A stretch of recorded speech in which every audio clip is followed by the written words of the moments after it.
Obviously, we're inside of a fucking death and death and death everywhere. But is that which one? About internet being insufficient for broadcast gameplay. Yeah, you should be fine. Yeah, it should be fine. Just trying to reach. There we go. I'm coming towards you.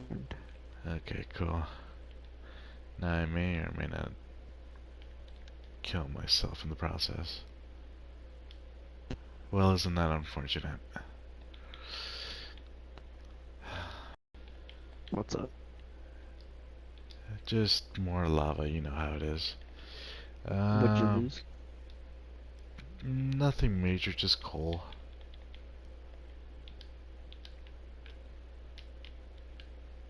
Yeah, So, there's a pocket of coal over here that I wanted to grab, and underneath the obsidian there's more lava, which was definitely expected.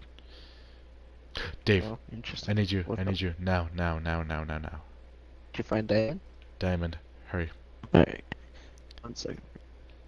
Dude, I feel jumpy at the moment. I don't know The why. fuck are you? I'm behind you. Are you really? Yes, you are. Yeah. Hold on. Give me a second. I actually felt it. Uh-oh. Why did you... Never mind. I meant to place the torch. I I didn't mind that you placed a crafting table, but why are you carrying one? I had to make one. I had to, That's a good I had question. to, I had to put my pickaxe. Oh, okay. Those are really only blue diamonds. Oh no, there's not. There's 3. Make sure you don't stand directly above because you never know. I think I got it. Yeah, I got him. Hell yeah, dude. Dude, nice.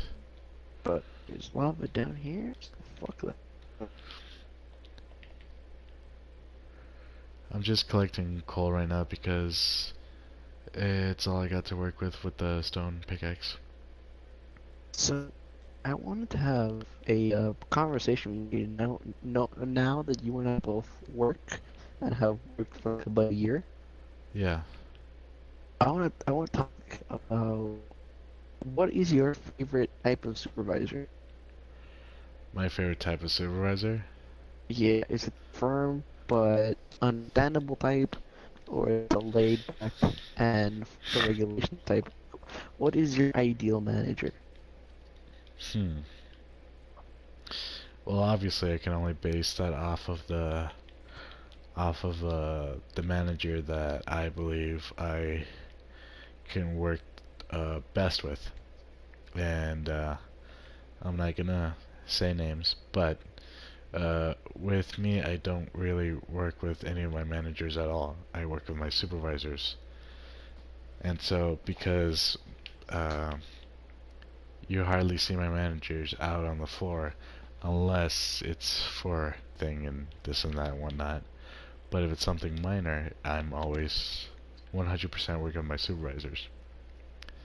But the manager that I have no problem working with, if I had to describe their traits, uh, definitely more on the fun side, but definitely very experienced. And also, just because they are they are older, and so again, very experienced, and I love working with them just because they know how to talk not just to me but to other associates and how you need. Give me a second. Well, and while he's gone, ladies and gentlemen, I'm gonna bring that up because, as many of you know, working with different people, you meet a lot of different types of managers, and like you meet all the different types of supervisors, and sometimes their management style really resonates with you, and at times it really clashes with you. And that's not to say that's a bad thing. It's just to say that you and that management style are, incompatible. And that's Not to say that's a bad thing. It'd be pretty weird if, you could work about with a lot of people. Now, I only bring this up because working at the particular kind of company that I do, uh, you definitely need some reliable management. That's the best way that I can say it. Much like Josh, who is out of Walmart, I um I definitely see the need for management that knows what they're doing and who know the job well. And not just that, but know how to talk to people. But it's more than just a position. It's the person that's behind the position that's ultimately gonna, end up furthering the company's goal. And I got to thinking the other day, I could see that I had time in the office. I was thinking about it, because I could air my dirty laundry here, but I'm not really going to. Over the years, I've had certain complaints about, certain types of management styles. And, that really comes back to just the way that I was kind of introduced to leadership back in ROTC. For those of you that are not aware of that, that is in back in high school, part of the Navy ROTC. That is to say, the Naval Reserve Officers Training Corps, Naval Junior Officers Training Corps. My bad. And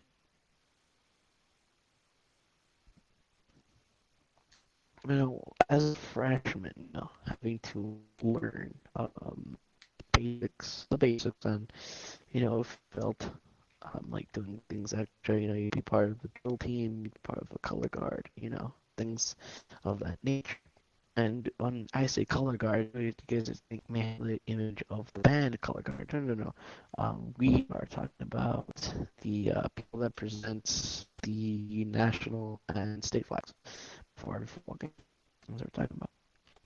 You know, and as you progress from a freshman to a sophomore, you are not necessarily expected to, but you're gradually pushed more and more into a leadership role. Now, mind you, um, you're not taking control of anything, or you're not, um, you're not commanding anything. You're just put there, in a sense, to learn. Usually, when you transition, you become an E5, and an E5 in the real military would be you consider non-commissioned officers, meaning that they are senior enlisted.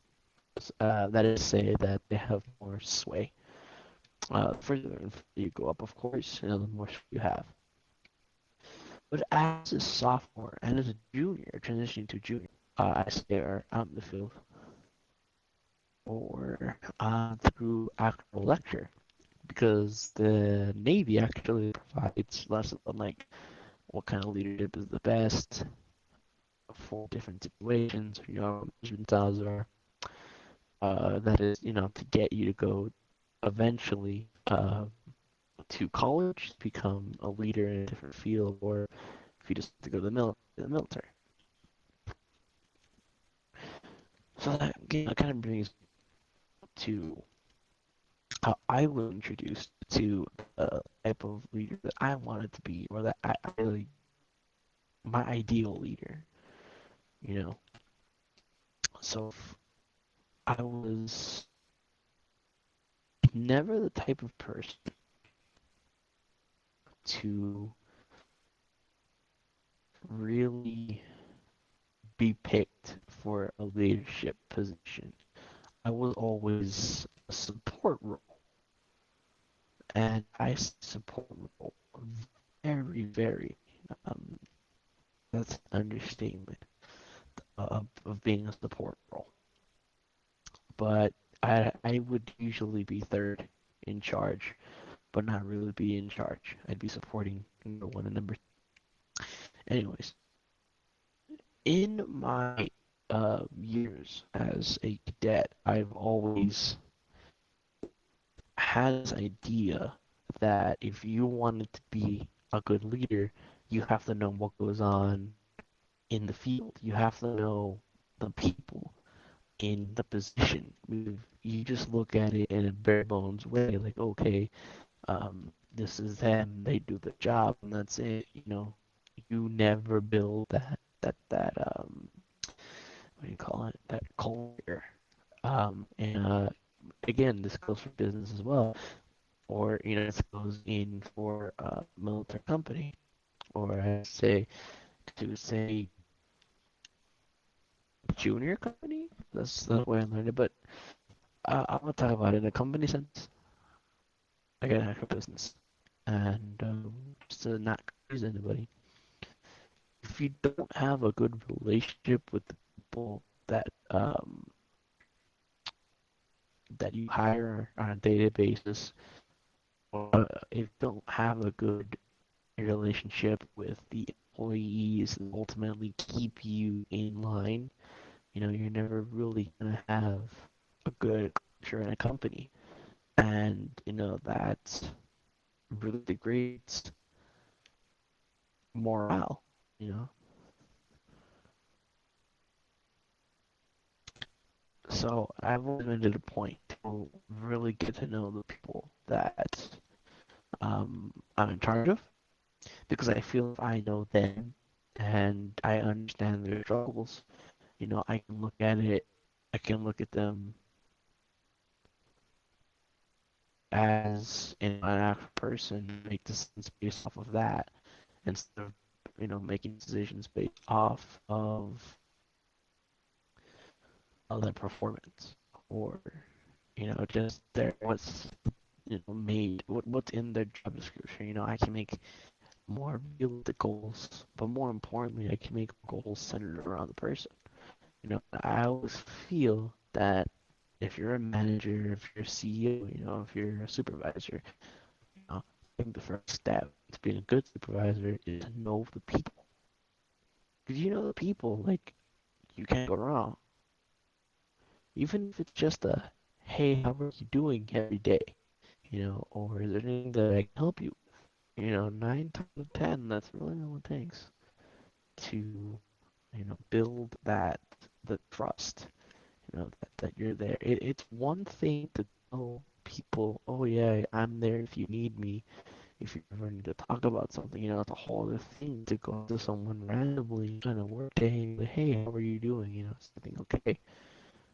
Because people don't expect that. People don't expect being checked up on randomly. If it's predictable, then, it's like, oh yeah, the boss asked me how I was doing. I was okay, whatever. Like, I don't want to come to the boss. But if you have that history of feeling like, hey, what's going on, being just generally understanding, I think that goes a long way in building, like, not only building good morale, I think that's building loyalty to the company. Because, you'd be like, wow, he really listened to me, you know? So that's first, getting to know your people. The second quality I'd like, or I would like to see my ideal manager to have, is understanding. Because there are different ways you can approach it. Some people only see numbers, some people only see performance data, whatever the case may be. But I think, again, it goes back to knowing that then, that goes a long way to building, that longevity, that enthusiasm to go to work. And I hope I haven't talked too much. Just waiting for Josh to come back. If it does decide to join us once again, ladies and gentlemen. I've actually been here the entire time listening. Just listening to my ramblings. Well, I mean, yeah, it was making sense. If it wasn't making sense, then I would have assumed you started having a stroke. But I mean, do you have anything to say about my first point? Uh, so basically, really, I just want to answer your question to see if I have a favorite manager or not. And like I said before, I don't work with my managers often. It's always going to be my supervisors. And so let's. I work with two supervisors that are complete opposites. Now I am very much compatible with one of them, and I wouldn't that I'm not so compatible with the other one, but I tend to have a difficult time working with him because our personalities uh, do not match very well. Or and we work very well together. We communicate very well because my supervisor will listen to me and will uh, try to get as much details as possible, whatever details is necessary, with pretty much anything that has to deal with certain tasks I'm working on. And what's it called? And uh, at during work, he wants to make sure work stays fun. You know what I mean? And you know, mm, supervisor number one, I can work very well with. Now, supervisor number two, uh, can you guys give me a second? I'm getting interrupted again. But I will talk to you about supervisor number two in just a second. So while he's out and about again, I guess we'll go ahead and move on to point number three. Point number three is something I think is overlooked a lot when HR departments hire management, and especially upper management, and that listening. Because a lot of bosses, you can go in there and complain, have legitimate point to make, and they'll nod their head and they'll give you a corporate answer. And that at that point, and I'm speaking from experience here, at that point, you feel like you've hit that glass ceiling, that's as far as it's gonna get, and your grievance is gonna be dealt with whatsoever, and it's just gonna be there. And unfortunately, that's just the way things goes.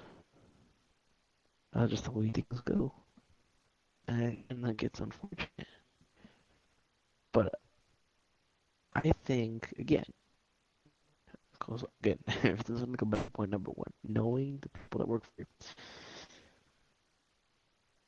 If you, I'm sorry, I got distracted. So I was doing pickaxe. If for whatever reason, right, you go to your supervisor and sit down with them privately in their office or whatever the case may be, and you make a legitimate point about the operations of it. You're like, you know what, I think this is right, or you know what, I don't think so and so is correct, or I don't think my supervisors or my leads in this case, are acting appropriately. You'd want something to be done, of course. And if the supervisor or the manager were to say, okay, I'll take a look at it, and then never takes a look at it, wouldn't you feel like, okay, well, these guys aren't going to listen to me? Why do I even complain? I might as well just tell the company line, you know? Apparently, he's So, I don't mean to interrupt you, but I do want to cut you right there you're fine. because that uh, brings me perfectly to describing supervisor number two. Now, supervisor number two again will listen to what I have to say, but supervisor number two is like downright pure workaholic. He will only talk business, and when it comes to uh, speaking about, his personal life or just acting social, he they tend to keep their words to a bare minimum, uh, and won't even give like me or other associates a chance to speak what's going on in our lives, uh, because my department is very fast paced, and he and my supervisor number two, takes the job very seriously, very hardworking, and will come off as strict. But that's not the case, like I said, or just very hardworking. And you can even say that they work too hard, and I would agree with that. But that's just the way that he is, and the way that I uh, tend to not be able to work with my supervisor very well is just the fact that uh, when I work with someone, I like to have a chat, make sure that, it doesn't get too boring, because again, that's what supervisor number one tends to avoid, is to avoid work to be boring. You know, joke around, have a talk, talk about, hey, do you have plans this weekend? Keep it, um, keep it interesting, and just have, a good chat, but not too much to where you get completely distracted either. That's supervisor number one. Supervisor number two uh, will just come to you, say, hey, how you doing? I'm doing good. Just gotta work on this, this, and that. Alright, once you get that done, go over to this section and then work this. And then, uh, that's basically it.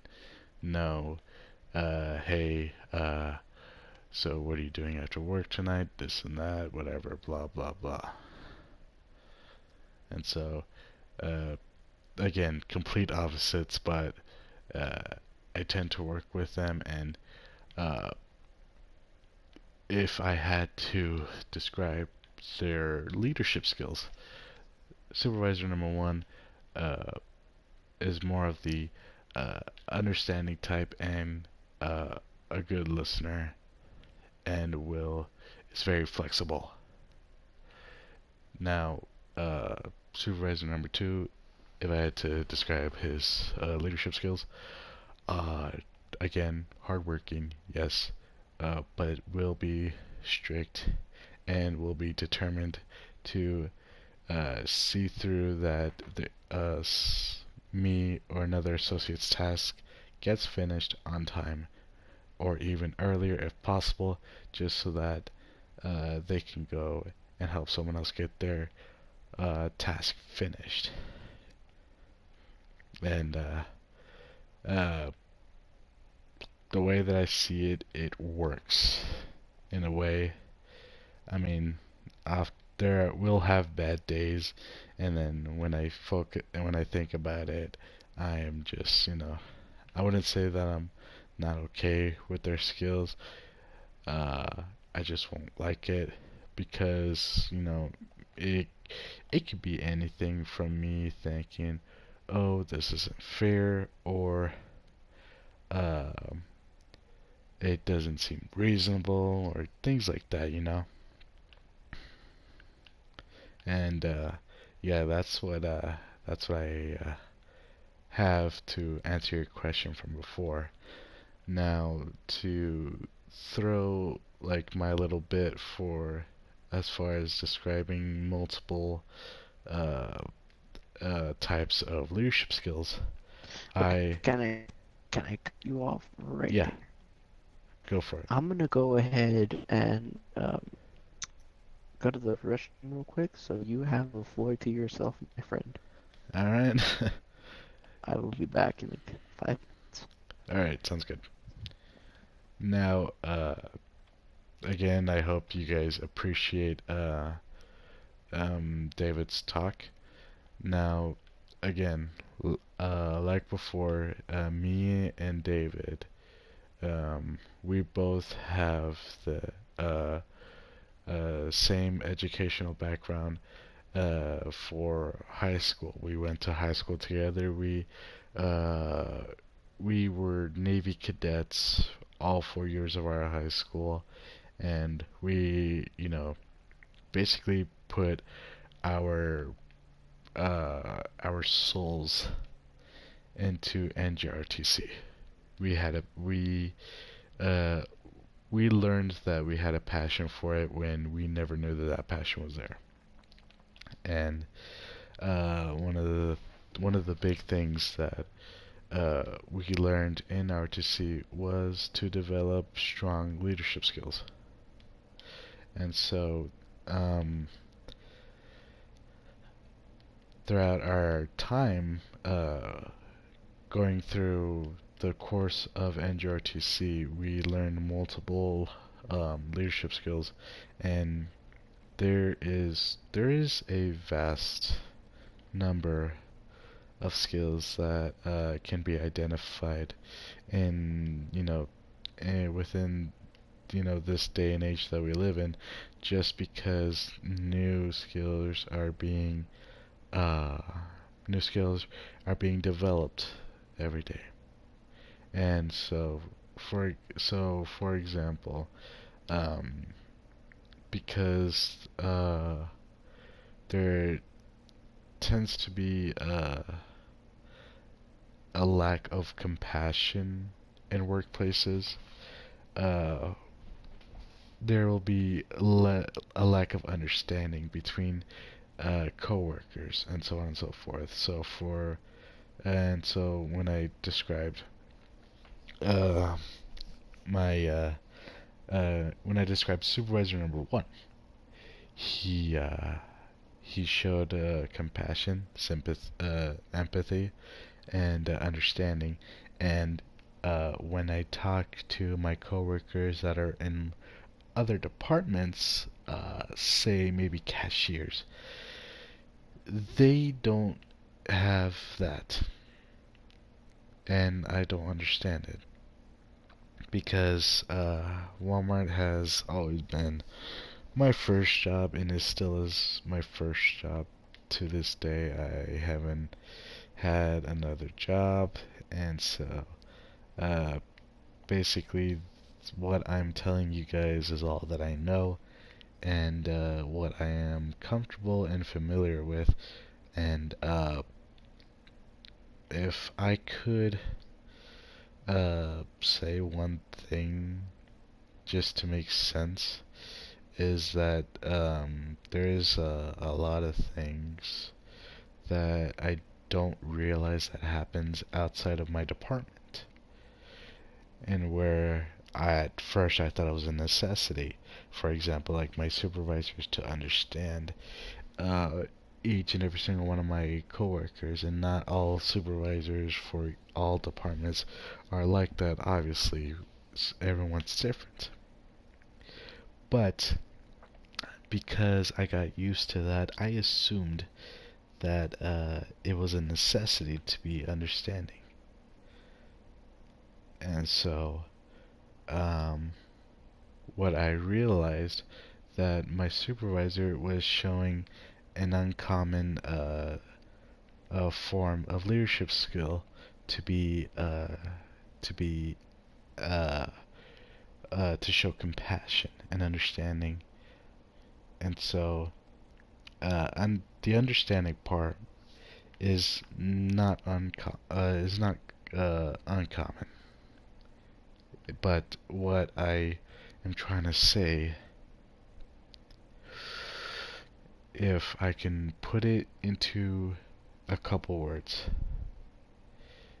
is that there is definitely a lack of empathy within the workforce.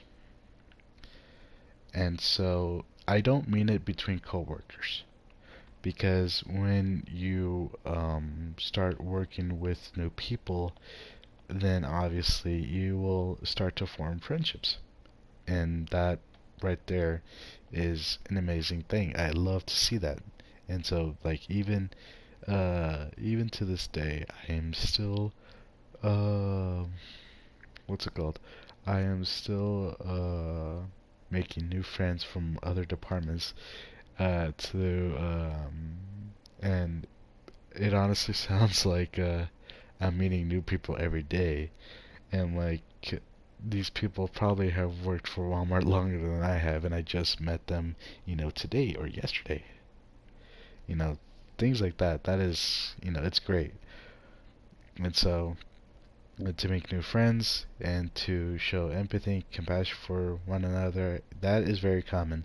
But what I'm trying to get at, because I understand that I am rambling, I understand that, so just please bear with me, guys. But what I'm trying to get at is that there is definitely empathy between coworkers. Now, there, what I don't see as often is that there is compassion or sympathy between supervisors or managers and subordinates. Because for me, when I tell my coworkers from other departments, when we talk and I ask them, okay, how was your day? And they tell me, uh, I don't know what's going on, but my supervisor is being real off uh, more than usual. And I will ask them, oh, well, how so? Well, see, they put me over uh, in this location just so that people can or someone can take their 15-minute break. And they've been gone for an hour. I was supposed to leave this place so I can go back to doing what I was before, and because of that, my task won't get finished on time. In fact, I will be very late, and I tried talking to my supervisor about this over and over and over, and they told me that they're gonna see where this person is so that they can relieve me so I can go back to doing so I can go back to completing my task. And this has been going on for an hour, and I just won't get anything done, and this and that, and it doesn't really um I'm trying to think of the word, but it's not shocking to me because have heard this before, but it's um it's more or less uh kind of like it's more of like a waking moment just because I don't have that same problem because me and my friend we have similar tasks in our departments, and I don't have that problem because I will switch out with people, all the time because they need to take their lunch because they clock in earlier than I do, and that is very common. But when I switch out with them to take like a 15-minute break, or not even just a 15-minute break, but to even go to lunch, and uh, they'll tell me that they'll be gone for an hour, and they come back in an hour on time, and then I can go back to doing my thing. We communicate very well. Uh, to put it in the best way I can, is that there's just no proper communication. I'm not trying to say that there's lack of communication, but uh, the information that is being passed between coworkers and supervisor and subordinate, it's obviously not matching, and obviously there'll be confusion, and then there'll be a disruption in a So way. that really reminds me of a good example. Oh, thank God you're back, because I was trying to get tongue tied. I've been here for a while, you'd have just been listening. Yeah, that's my karma, isn't But it? oh no, like I got back in like about 3 minutes ago, answering a couple texts, and I put on the headset. I heard you. I heard. I can't think of the word. I'm like, my time to shine, dude. So, but Yeah, I was having a um, stroke. this really reminds me, like, going completely going off of what we're talking about. Oh, there's a lack of communication between a supervisor and the subordinates. Oh yeah. So under this new, because of the coronavirus, um, we, as a security company, had to revise our shifts. Oh yeah, I would see. I can see that. And under the company, the main company, which is out in, believe in Pennsylvania, they stated they didn't want any more than two officers at a time on shift, which is okay. Interesting. I can understand that because low rate, it stops the spread. I can understand that. Okay, whatever. So my supervisor was on shift with me along with one of my coworkers and myself. Okay. And for those of you who don't know, and I guess I should probably shed some light on this for you as well. We have our shifts going from 8 to 4 now, from midnight and midnight to 8 o'clock. Okay. Just uh, just to shed some light on that. But my supervisor and my other coworker for the day were scheduled to fill up sandbags because I don't need to tell you what happens when it rains and where water can get to if you don't plan for it. Right. And my supervisor went off with my coworker and left me all alone to be the only officer on shift. Granted, being there were three other officers scheduled for the day, I was the only one in the office, and I kind of would have liked. I mean, here's the thing. Before I go on with what happened, guess I should tell you what happened before I tell you what I would to have happened. Okay. Everything was fine up until about 9 o'clock. Then like shit got busy, and I only was able to be in the office twice. Once at 8, once about 10:45, and one again at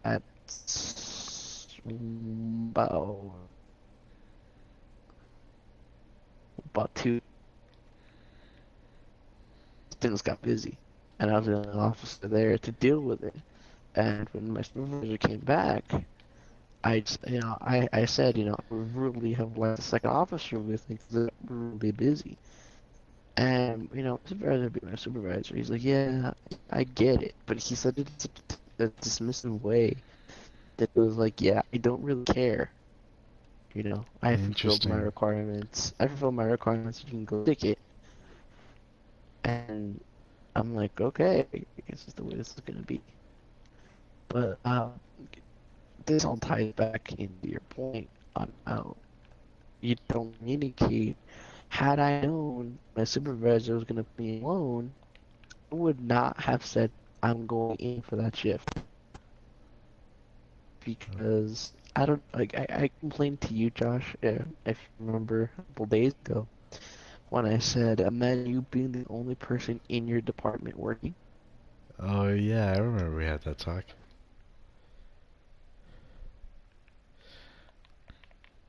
And I mean, it's not to say that I didn't do the shift.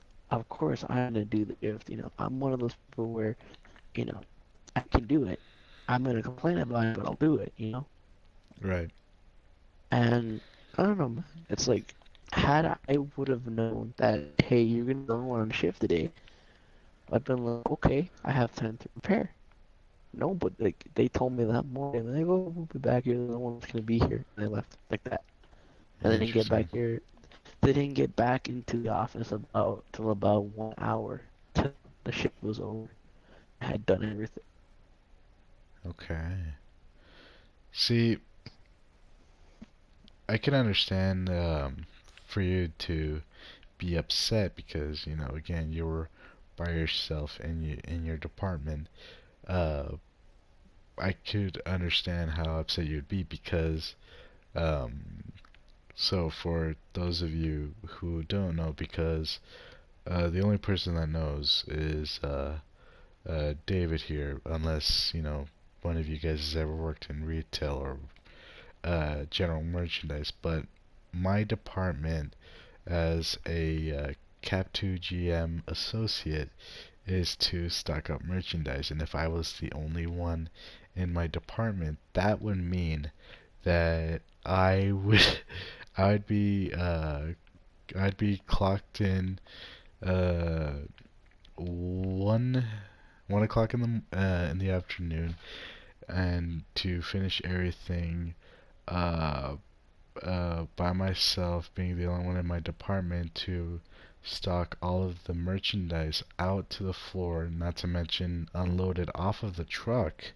within on time. Basically, what that means is that I probably wouldn't have clocked out until probably 4 days later, because that is uh, we obviously deal with a lot of merchandise, and it it's definitely not a one man job. There's no way in hell that's a one man job unless you were uh, Barry Allen, the fastest man alive himself. There's no way you're gonna do that by yourself. And so for me to have a team, I'm very grateful for it. But uh, because I know at times like this, you don't have that luxury, David. I don't, to be honest with you. I mean, even like before the plague hit, and I said that very lightly, the plague, because it's not really a plague, Right, and something just kind of fell. I don't, oh, multiple, it fell scared the fuck out of me. right, Anyways, back before the coronavirus was a thing, I would be on shift with like 3 to 4 people, depending on, um, if people needed hours. Because you have to realize something, ladies and gentlemen. I am not a full-time employee. I'm a part-time employee as opposed to Josh, which is full-time. So yes, there's a difference. A huge ass difference. I'm not saying that that invalidates all of what Josh was saying. I am just saying that in a environment where people are basically competing for hours, it's a little bit chaotic, as you imagine, right? right. But yeah, I would be working with like 2 at very minimum, 3 if it was an event or something like that. Right. But I always had someone there to rely on to have my be getting 20 hours a week. 20 hours, yeah, 20 hours a week. I'd be working 60-hour weeks and be getting about 480 to about $500 every 2 weeks. Now with the coronavirus, we first cut our hours from 28 a week to 14 a week, and now that they like now that we actually have conferences here in El Paso, I'm working like about 12 hours a week. And for me, it's different because again, I am a full-time employee for Walmart.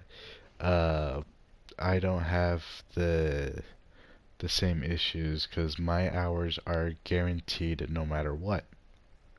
And so, uh, and this is actually a talk me and David have multiple times where, uh, David, do you remember uh, when I told you how much I got my first ever paycheck? Yeah, now I'm telling you the bullshit. So, my first ever paycheck was, if I remember correctly, I believe was $807 on my first paycheck. And when David heard about it, uh, he basically gave me an earful just because one, I'm working minimum wage, which actually no, I'm working more than minimum wage because minimum wage I believe is 11.50. Yes, maybe. Did we do the math on that? Did we ever like decide to look up what the Oh hey, minimum wage was in Colorado? well, no, not really. But anyways, I am working more than minimum wage. I am working $12 an hour, so not much, but it counts. And just to give you a perspective on, I am working at about 9.5 an hour. And so when we talk numbers like that, uh, David will end up hitting me because when I talk about it, it sounds like I'm bragging. And I never mean to, But I because mean, because my job is horrible. It's you definitely need to have either a strong will, a strong body, or a strong spirit. You know, having all would definitely benefit you very well, but one of those will do. And well, me and David already know what I got, so uh, I mean, like, here's the thing, dude. Now that we're talking about the difference. Our in an apartment, we have four full-time employees. Obviously, the manager, obviously, the supervisor, okay. And now we got two and we left. and we have two lead officers. I guess you, like, for you, would be your shift leads.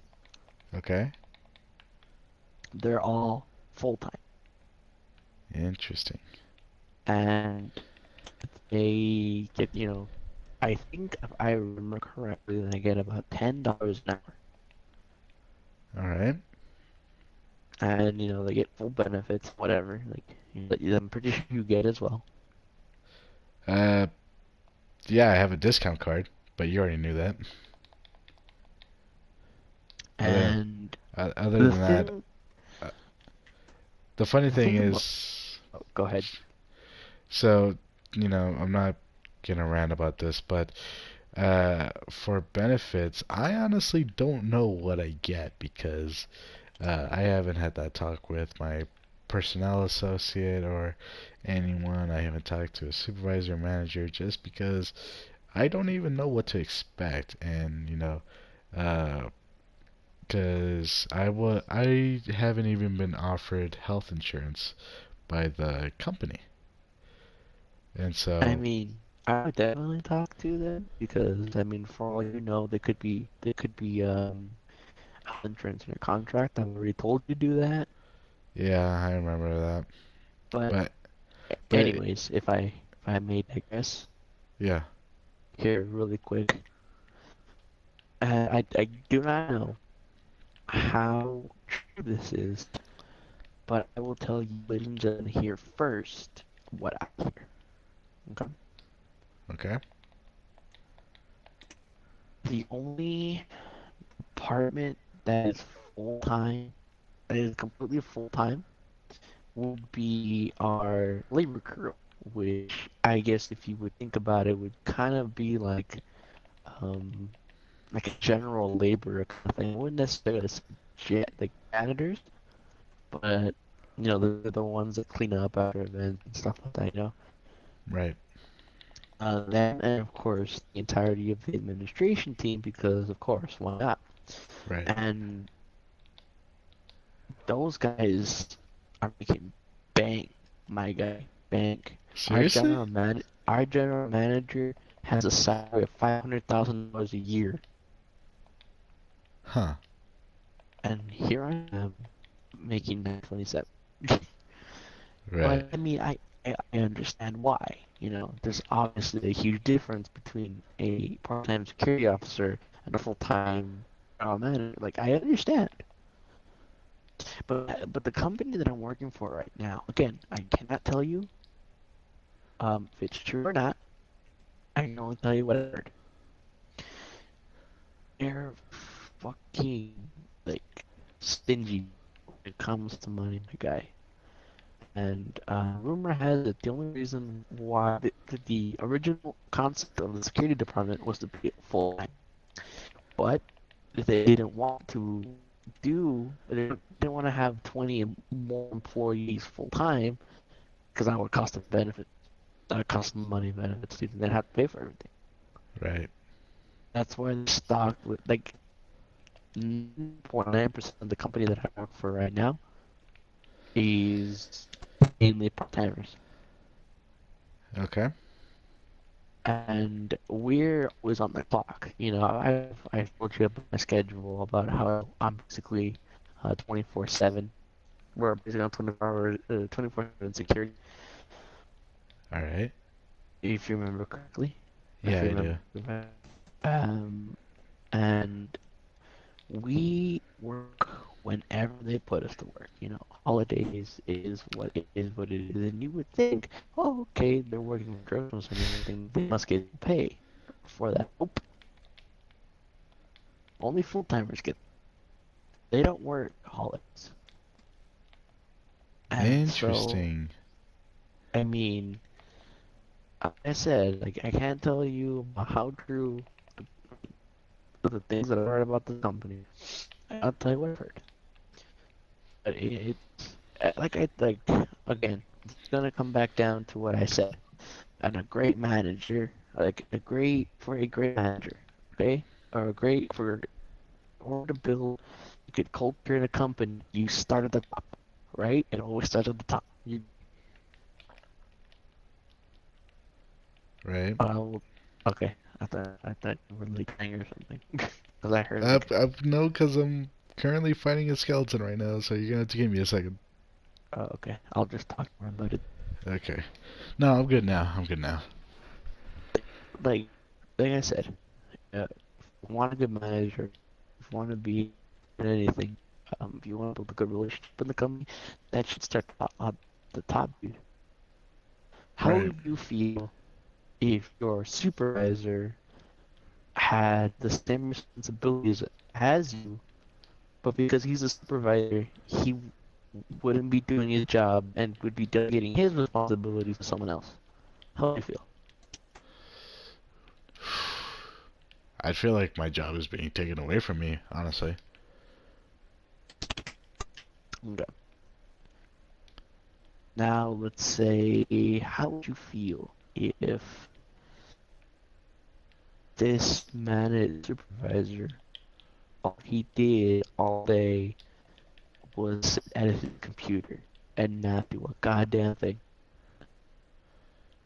Well, I mean, honestly, uh, then he probably then he wouldn't be my manager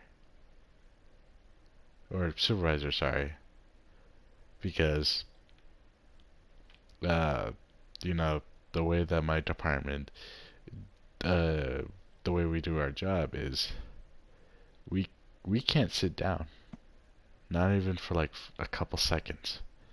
We're on our feet, like I want to say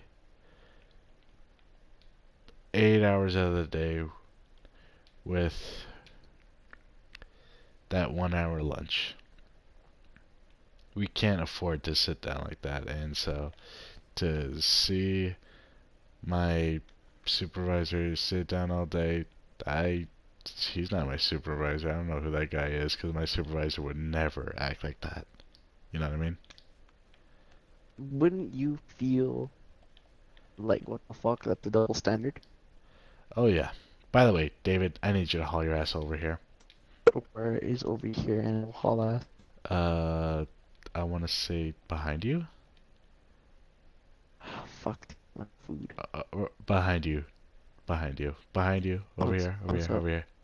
What did you find? Diamond. Oh, nice. But, anyways, yeah. So, uh, definitely would not be okay with me. I because of lava. It looks like it's good, to be honest with you. I'm only afraid about this one right here. Yeah, me too. Oop. I'm coming. I'm coming. I gotta do something about it. But here's the thing is that I haven't been able, or what I'm trying to choose my words carefully because I could say the wrong thing and it could make, my job look bad or whatever. But I've been hearing, Hey, more diamond. oh, I didn't even see that. I wonder how much is there. Please don't Oh, let it not be that that much. one. Oh, there's more. I see Oh, stupid emojis. Yes, there is. it. Oh, wow. That is amazing. Yes. Um, Over the and top. any, but anyways, so I've Oh, hell yeah, dude. what'd you find? Look at all that shit. Whoa. I want in on the mining too. Well, I want to see how much is here. But I've been hearing about how well, that was my last pickaxe. Anyways, I would hear stories of how coworkers would try to have a one-on-one uh with a supervisor or manager because they disagree with their uh, their strategy and uh, they try to what's that word? They would try to find a middle ground, They would try to find some way to be able to uh, fix the issue at hand and see if they can talk their way into maybe developing a new strategy to finish their task. But what I hear is that uh, they'll have the sit downs and uh, within a day or so, the managers will act like the talk never happened. They'll just completely disregard the opinion of that associate, and then it'll again just brush it off like it never even existed. And Before you go on, are you ready to hit back to the surface? yes, Alright, you because know what I to do. because Keep I your inventories on, right?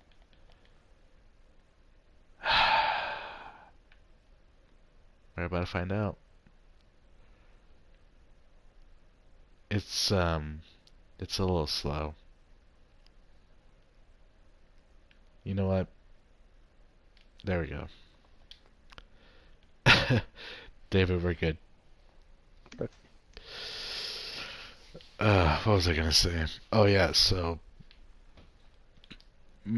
basically, how I mentioned before that there is a lack of compassion for the subordinates. That right there is a prime example because I hear that.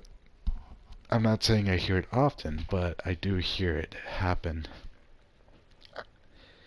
And I don't know how to feel about it because I I never needed to have a sit down with a supervisor or hold on. manager that way. Before we go on, come towards me. I need to show you how much we got of this down there. Okay? Okay. Oh, that is beautiful. You love to see it. Indeed. Anyways, I'm sorry. You may resume. I wasn't. Oh, that was pretty much it. Cause what I was gonna just continue saying, and it's a little bit of rambling, but I never had a reason to have a sit down with a manager or a supervisor in that form because again uh, can I've been able to work with them real well just because within our time in NJRTC we learned to adapt to any situation. And so that was basically it. That was just me adapting to whatever was needed or asked from my supervisor. Now I understand if other associates or my coworkers can't do the same thing, I can understand that completely. But that's where it's the supervisor or manager's job to talk to them, and they have to, they have to find a way to be able to change their ways and see if they can find a way to make this situation better, to make it work, and eventually to make it a habit. So that way, all that is happening from that point forward is more positivity and more progress being made. But that's not what I'm seeing or hearing. You know what I mean? Yeah, I get you. And for those of you, ladies and gentlemen, who are watching that are in an upper management position or are thinking about an upper management position, because I'm pretty sure most of us don't want to be stuck in an entry level job for the rest of our lives. Yeah. I gotta say, Creeper! uh, Fuck! Sorry. that's not good. Oh, get over here and you're gonna die.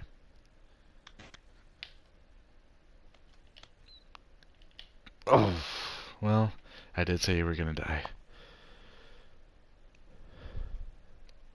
But like I said, if you guys out there are shooting for an upper management level job, I want you to remember one thing.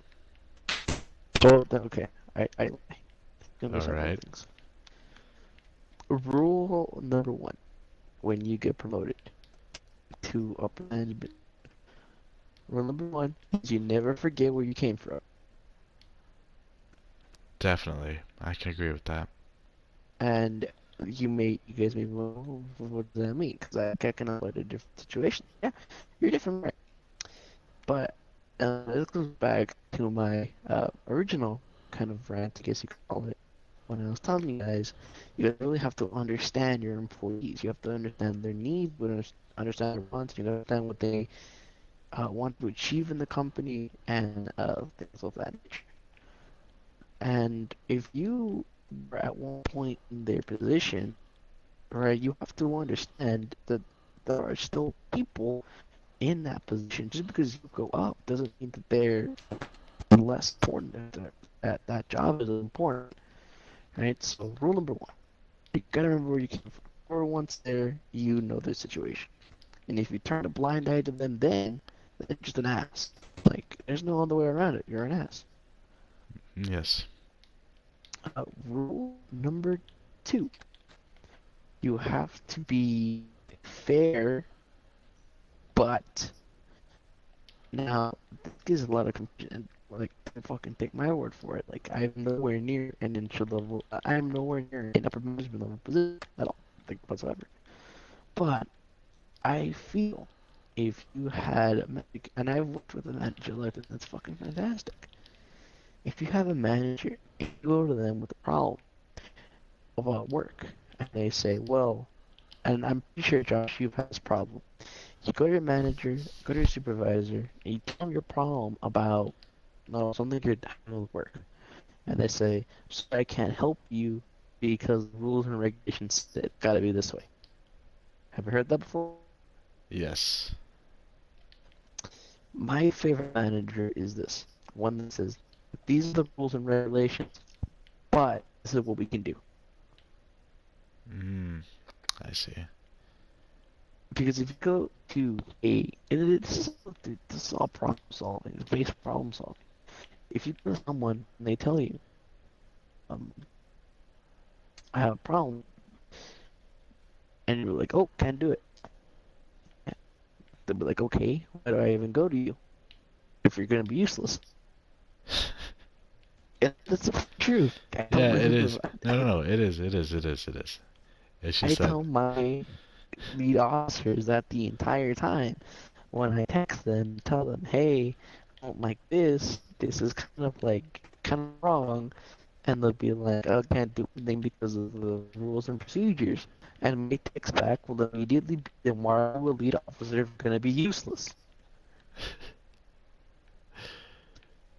But anyways, I digress. Okay. This has nothing to do with the talk, but I just love how you can talk to your superiors like that, and if I ever talk to like my manager or my supervisor like that, like the way you do with yours, I would get the fucking noose. That's what I would get. I mean, I told them when they hired me, like, I will be straight up with you if you're straight up with me. If you give me your bullshit, I'll give you bullshit back. You put in, you get out what you put in. That is very true, and you know what? I fucking love you for it. And I've I've seen the manager. Um, oddly enough, his name is Chris. I've seen him plenty of times because of the way I talk to them. Right. That sounds like a fucking creeper. I wish we could do something about that, I swear to God. But my, uh, I would love to have someone like I have a problem with the way we're doing our like right now I have a big ass problem with the way that they're doing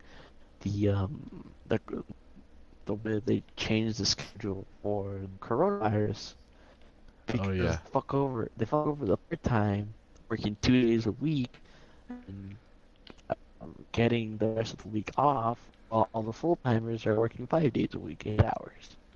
makes sense. Yeah. And I mean, it doesn't take a fucking genius to understand why I'm mad about that. Now, see, I go to my officers, they're gonna say that's company policy, and I don't need a useless answer. Now, if we could say, yeah, that's company policy, but we're doing it for the X, Y, and Z. Okay, at least they told me X, Y, and Z, right? I'm happy. Right. But if they just tell me no, rules and regulations, they're like, okay, fuck you and your rules and regulations, you know? Like, I can tell you where you can shove them if you'd like. But like, I'm fairly new at that company, so I tend not to be as assertive as I can be.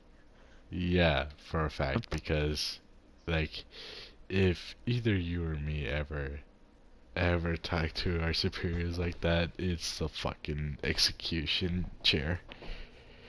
Dude, not even that. They'll strap me onto like the fucking rolling chairs and just like my head off with like a buzz saw.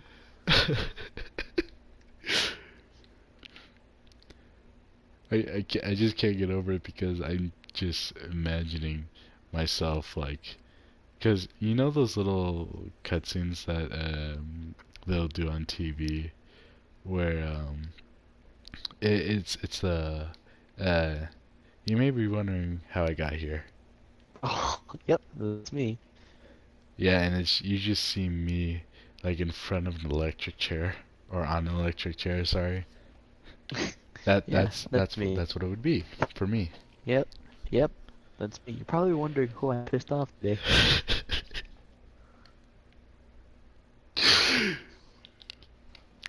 What I would be wondering is how many people did you piss off today? I mean, I don't know, man. Um, Again, I'm not a millionaire. I don't run my own business. Okay, well, I kind of do and I kind of don't at the same time. Yeah. But I think that all the problems start from the top, man. Like you know this, I know this. Yes. I If definitely Mad do. if management doesn't have their shit together, then I can guarantee you the guys on the ground don't have their shit together. They don't know what the fuck to do. Mhm. There've been plenty of times where through the fault of like improper channel messaging, I don't know whether I need to take a shit or why am I watching that goddamn job. Like, it that confusing sometimes. I need the fucking cobblestone. This is pissing me off.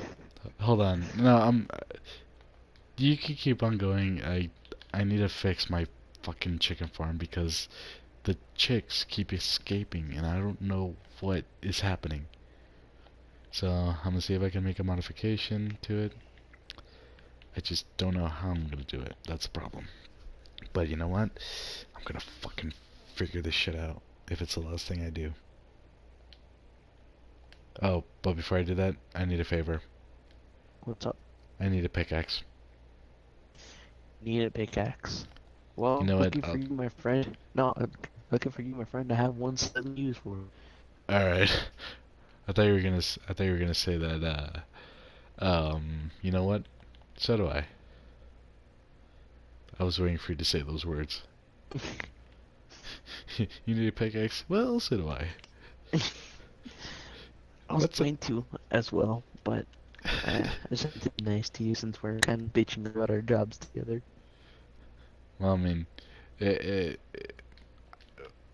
I definitely have a reason to bitch about my job just because I have to deal with customers that are paranoid, and I'm pretty sure even just by saying the word paranoid, that's an understatement. But Yeah, again, it's an understatement in much the same way getting your balls flattened by a clawhammer is a bit uncomfortable.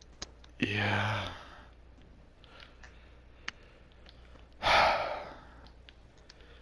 The funny thing about it is that because and I guess I just want to touch up on back on the conversation about the outbreak is that I've learned to oh excuse me I've learned to um in a way I've been able to talk to uh customers, but I I realized that the information that they ask for in a way because uh that's and it's obvious that that's what I need for them to listen so that I can tell them what they need to hear. And so, and uh, you know, you might not demanding for a very accurate thermometer.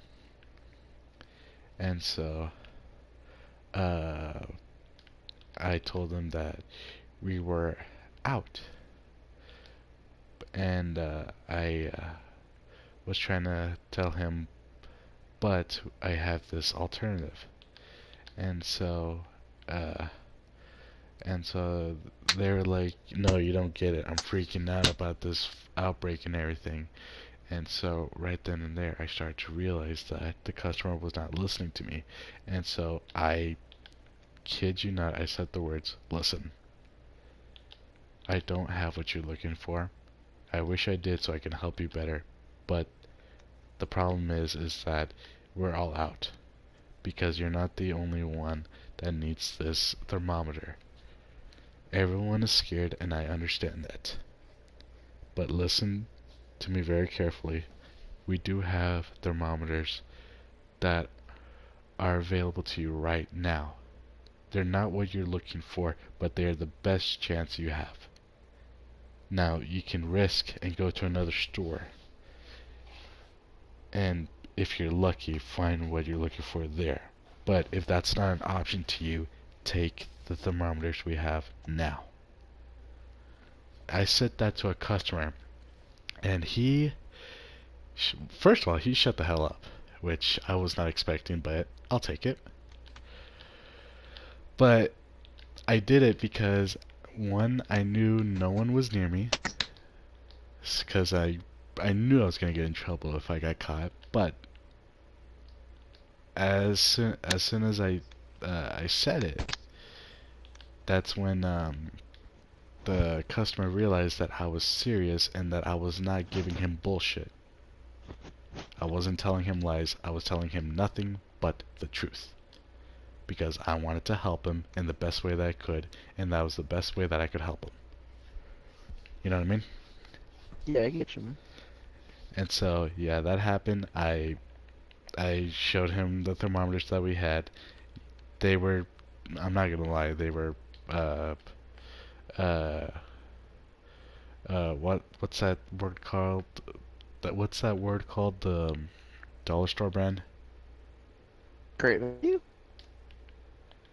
Yeah, it wasn't really that good, but it was the best chance that the guy had.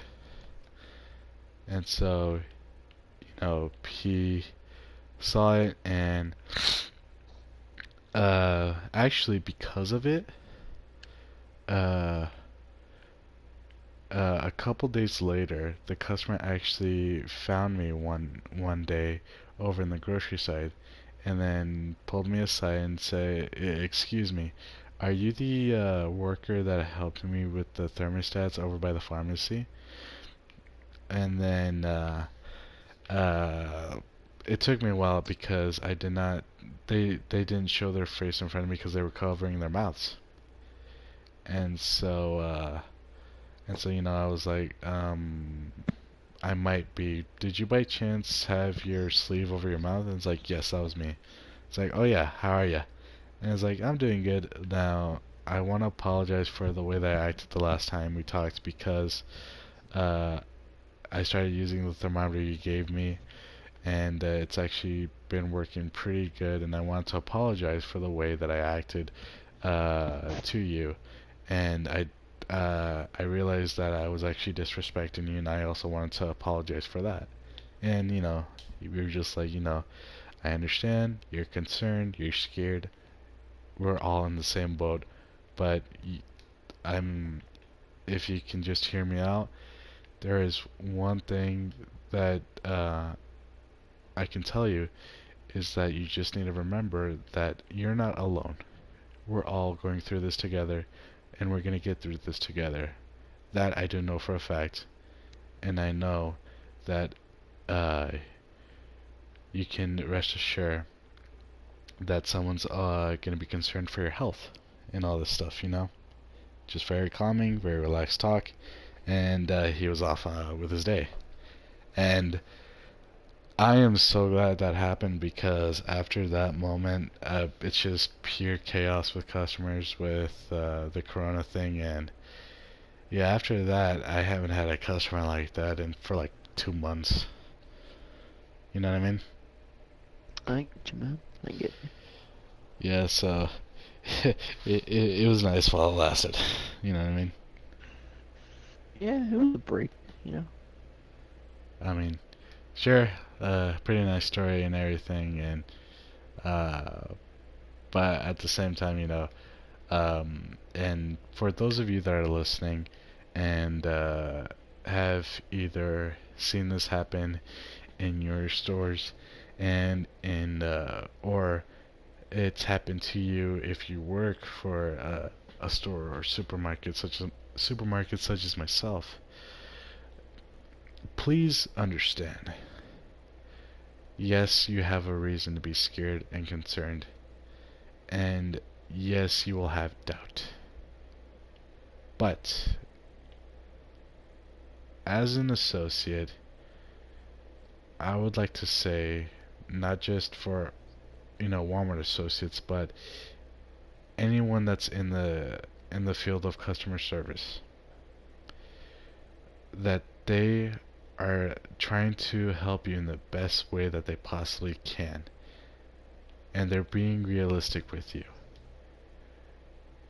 And I would like to ask that you take their word for it because they do not have a reason to lie and deceive you. Because remember, it's our jobs. And if we ever do that, eventually someone's gonna get caught, and that's their life that they can kiss goodbye.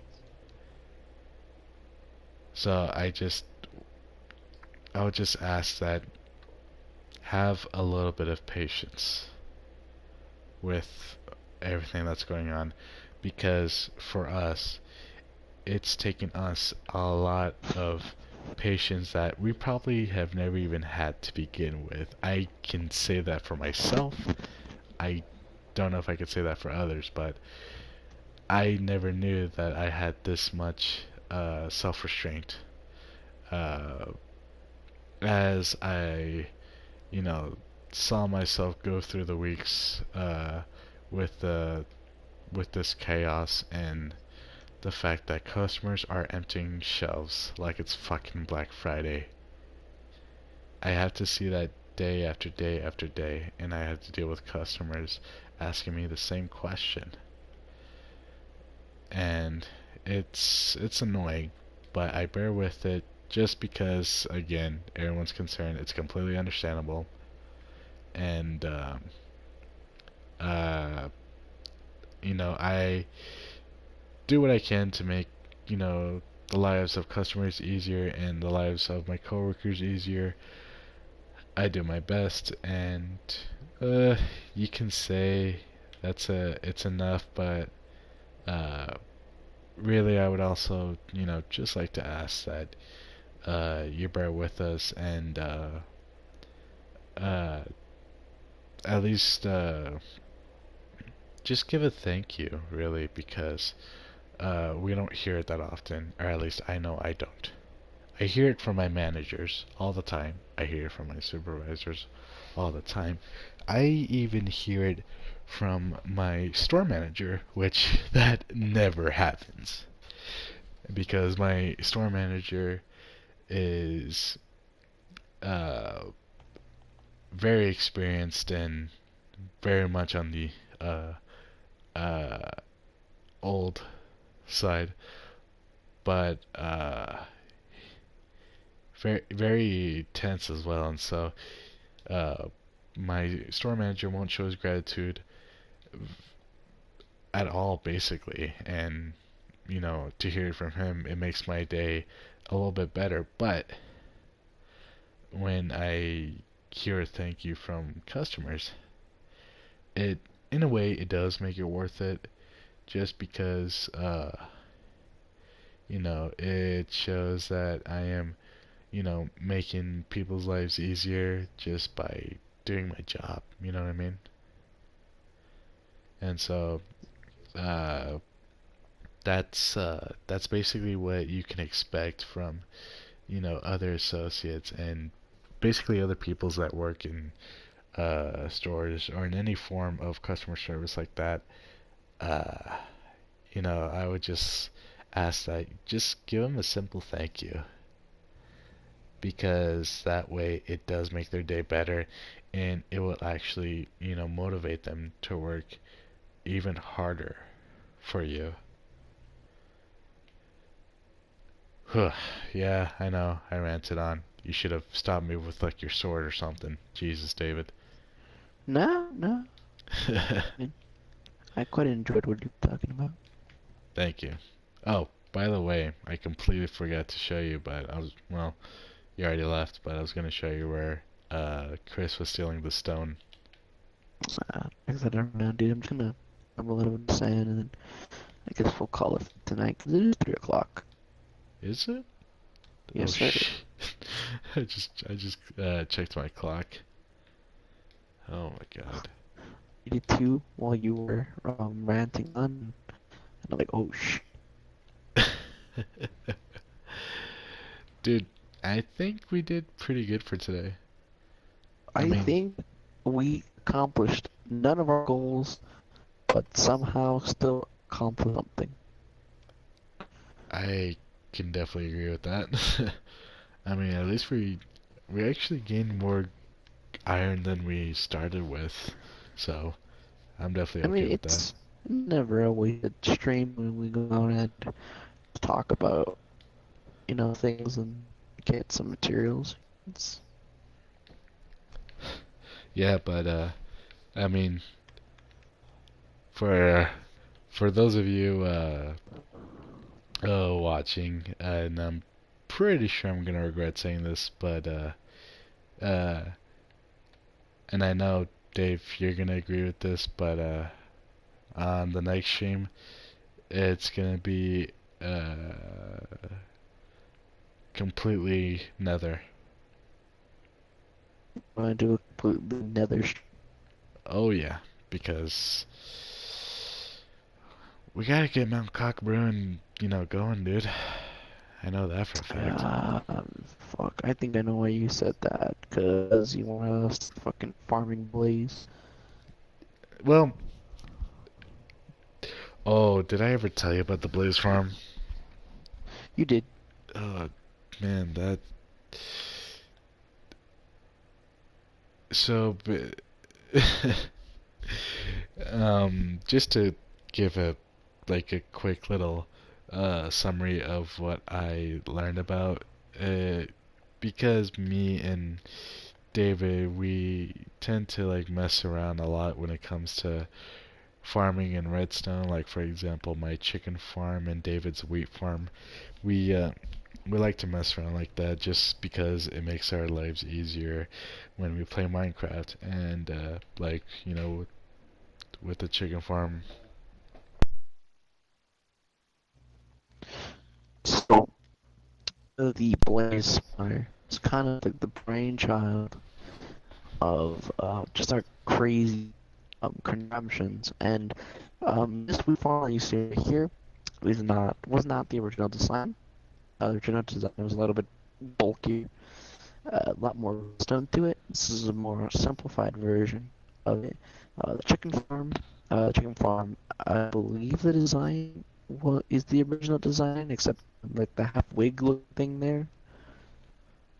yeah. So the half igloo thing is my own design because the original design was uh, just a simple row, 3 blocks, with chickens on top of 3 hoppers, and there was no room to breed more chickens. And I did not want that because obviously there just wouldn't be, you know, as much production being made like that. So I wanted to expand the, I guess we'll call it a chicken coop. We'll call the igloo a chicken coop. I wanted to expand that so that way we can get more chickens to lay more eggs onto the hoppers. Hoppers go through the dispenser more often than in the original design. And Alright, ladies and gentlemen, well, with the storage building right behind me and the future location of Mount Cock Brewing Company, which we will explain the origin of that in the Nether episode because we will have a lot of time to fucking kill in the Nether.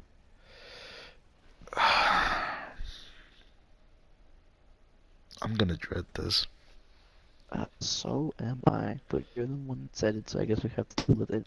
Hopefully, Uh, Chris is available and we I can hope like I hope so because then that'll just that makes things make so much easier. yeah.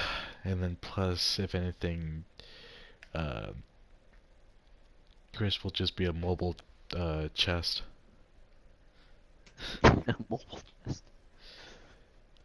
I mean, he's not gonna mind that much. He'll just get himself killed in lava. Yeah, you're right. Yeah, but Alright, so I think the next two streams, one of them, I think tomorrow's stream will be the Nether stream, and then the stream after that will be the building and establishing of Mount Cockburn. definitely. So yeah, can't wait for that, and can't wait to get attacked by gas tomorrow. So that's gonna be Ah, fun. fuck me.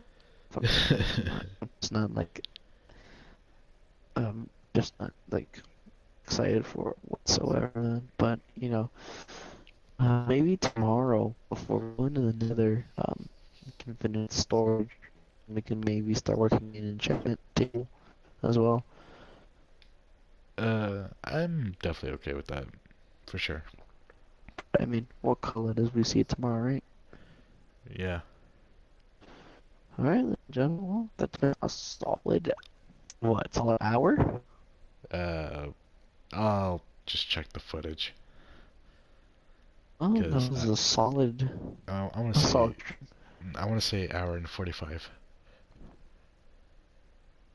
But again, And I'll check. yeah, and quarantine never looked so much better. Yeah. And being productive in Minecraft, I mean, it only is a matter of time before they shut Texas. So, Yeah, we'll see how fun that turns out to be. But anyways, you have any final words for the stream? I do. And that is, if you're going to be upper management or middle management, don't be a dick. Yes, don't be a bitch. Don't be an ass. You have anything, I don't know, final reflection, Josh?